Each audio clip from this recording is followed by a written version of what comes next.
Essa celebração, como vocês puderam escutar nas leituras, toda ela é uma passagem, é uma transição, é passar de um momento para um outro momento. A Páscoa,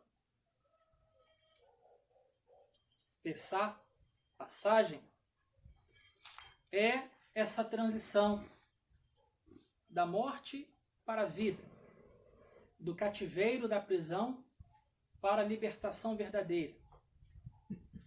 Desde a primeira leitura que a gente acabou de escutar, do livro do Êxodo, até o Evangelho que nós acabamos de escutar, é essa dinâmica da passagem das trevas para a luz. E essa liturgia ela é tão representativa, né? É tão simbólica. Existem vários símbolos nessa celebração. Mas, com certeza, a passagem das trevas para a luz é a mais presente, a mais evidente. Nós começávamos essa celebração no escuro. E em um determinado momento, então, as luzes foram se acendendo, nós acendemos o círio, as nossas velas, evidenciando exatamente essa transição, essa passagem. Toda a Sagrada Escritura, toda a Bíblia, ela tem uma única mensagem. Essa mensagem de libertação. A libertação de Adão e de Eva, que nós contemplávamos na celebração de ontem. Jesus, ele desce às trevas para libertar Adão e Eva e resgatá-los com a sua ressurreição. Do Antigo Testamento, as passagens que prefiguram pela libertação do povo cativo no Egito, passando a pé enxuto pelo Mar Vermelho, passando por todo o período de purificação no deserto, como a gente nesse período quaresmal, e que quaresma, né, esse ano,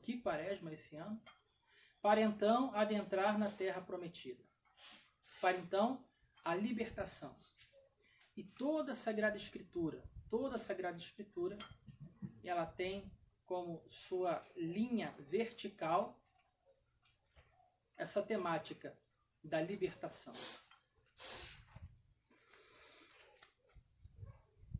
Se a gente aplicar tudo isso para a nossa vida, a gente entende imediatamente a mensagem. Onde, por exemplo, cada um se pergunta agora: qual é o seu cativeiro? Qual é a sua escuridão? O que te aprisiona?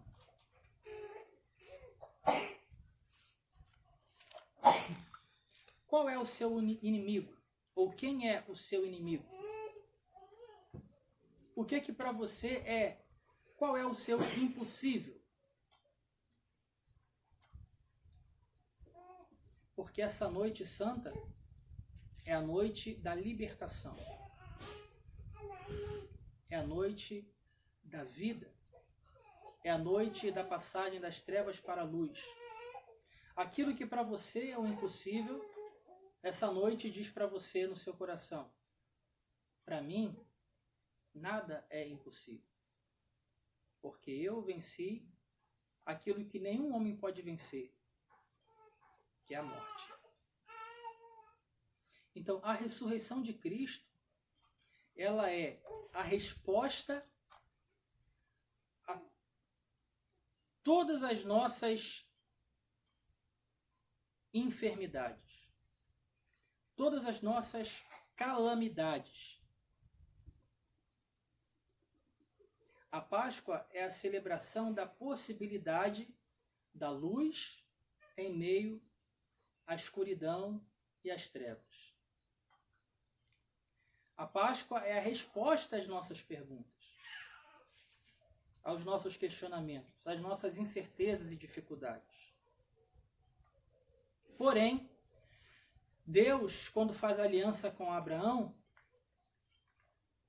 e isso vai perdurar por toda a Sagrada Escritura, ele pede uma única coisa ao homem.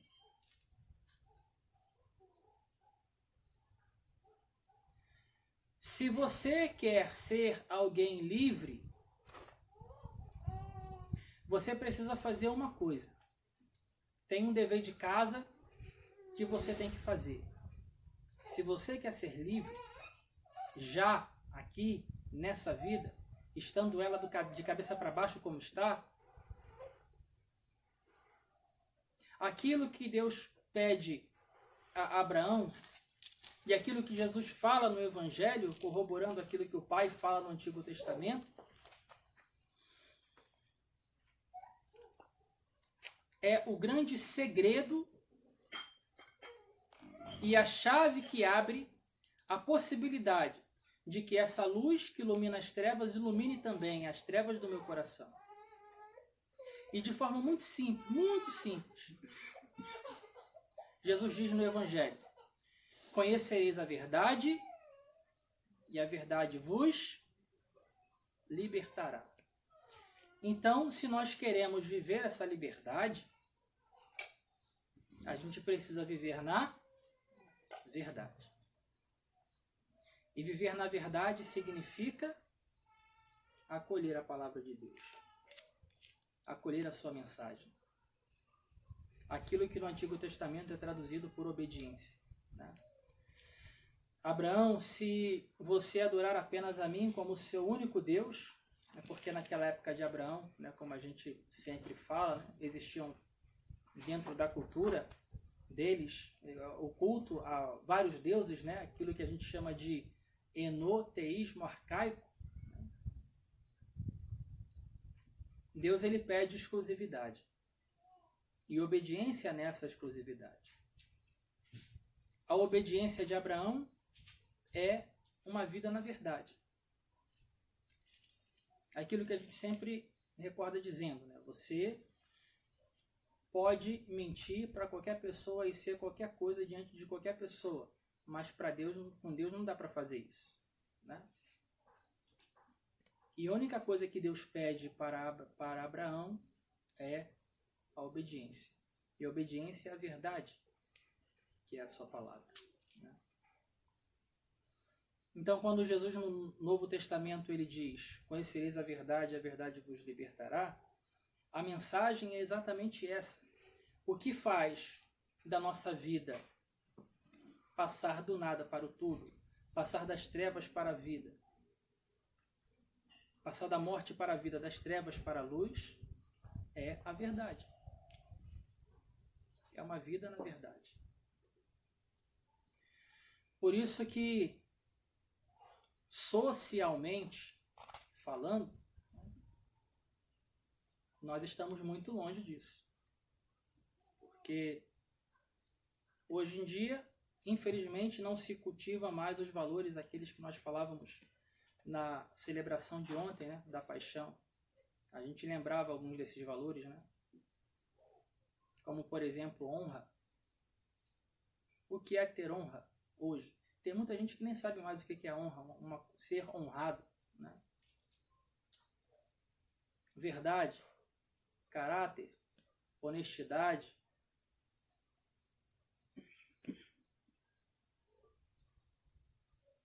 São coisas que nós perdemos na nossa sociedade atual. Coisas que foram perdidas. Mas nós que somos filhos da luz, não podemos caminhar dessa forma.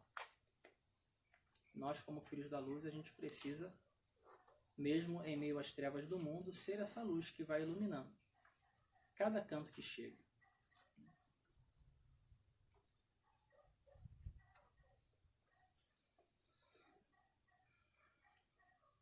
A igreja, ela, quando nos apresenta o Círio Pascal, e como a tradição nos recorda, dizendo que o Círio Pascal não é apenas a representação do Cristo, mas ele é o Cristo, né? É o nosso modelo. É o modelo para o qual nós devemos pender toda a nossa vida. É tão belo, né? Tão bonito esse relato do Evangelho de hoje, quando o anjo ele dá a notícia, né, de que o mestre não está mais ali, e as mulheres, elas depois acabam encontrando com ele, com o Cristo ressuscitado. Num outro evangelho, Jesus aparece primeiro a Maria Madalena, e através dela então para toda a humanidade, na figura daquela mulher. É tão emblemático, né, e toca o nosso coração lembrar de que quem era Maria Madalena? Quem eram muitos daqueles que encontraram aquele homem que dizia ser Deus? Jesus ele escolhe aqueles que talvez não deveriam ter sido escolhidos. Na missa de quinta-feira, por exemplo, a gente vê Jesus ordenar 12 sacerdotes, partilhar o pedaço do seu coração naquela Santa Ceia, até mesmo com aqueles que o iriam trair. Lavar os pés de alguns fracos, sabendo de tudo aquilo.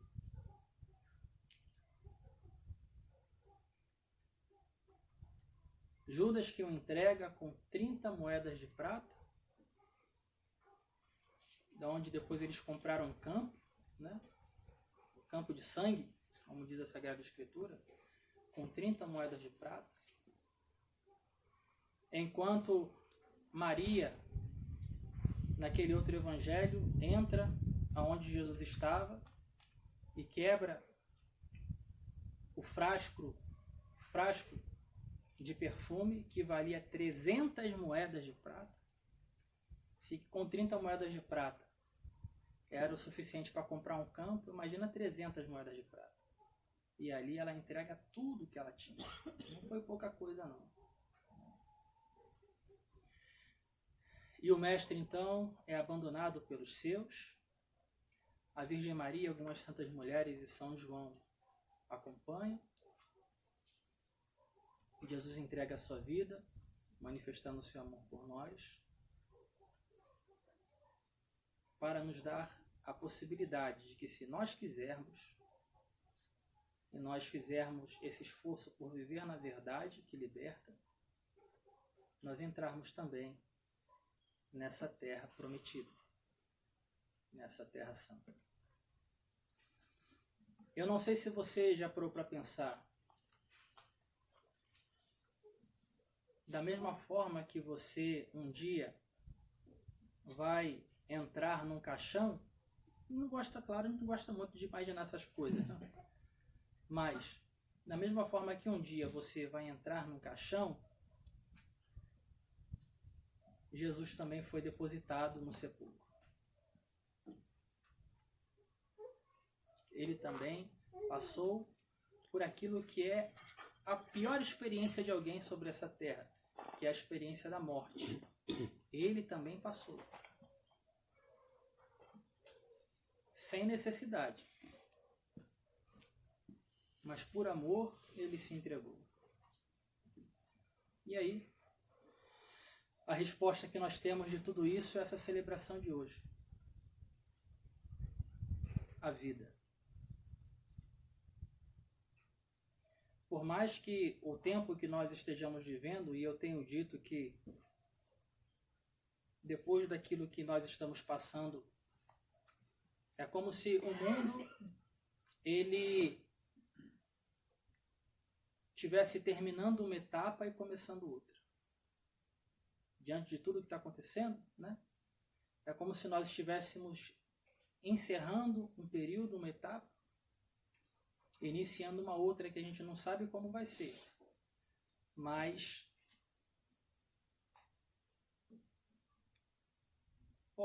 pode ser que eu esteja errado, mas a aparência é essa, né? O que parece é isso. É que agora vai começar uma nova etapa na história da humanidade.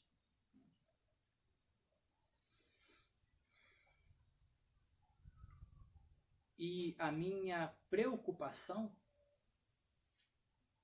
a minha maior preocupação é daquela palavra de Jesus, onde ele diz assim: será que quando eu voltar, eu ainda vou encontrar fé sobre a terra?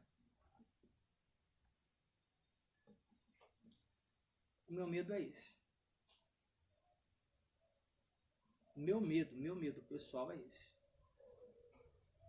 Porque em uma Semana Santa, onde muitos, por causa de um vírus, se acovardaram e ficaram com medo,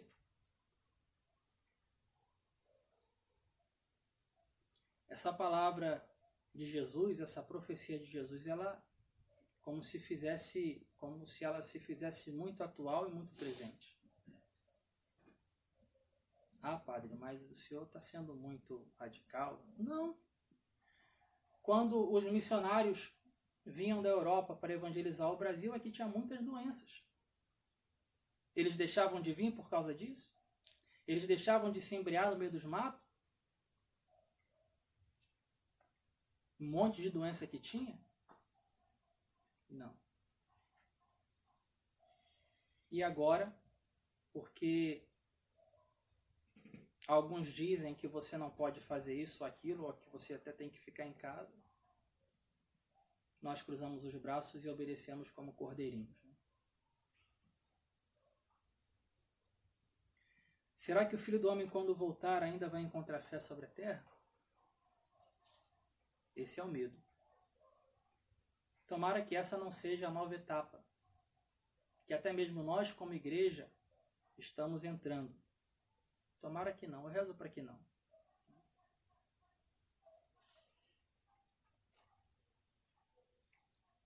Mas a Páscoa é a possibilidade de que todas as coisas se renovem. Então enchamos o nosso coração de esperança, de alegria e principalmente de fé, para que quando o Senhor vier, Ele ainda encontre fé sobre a terra.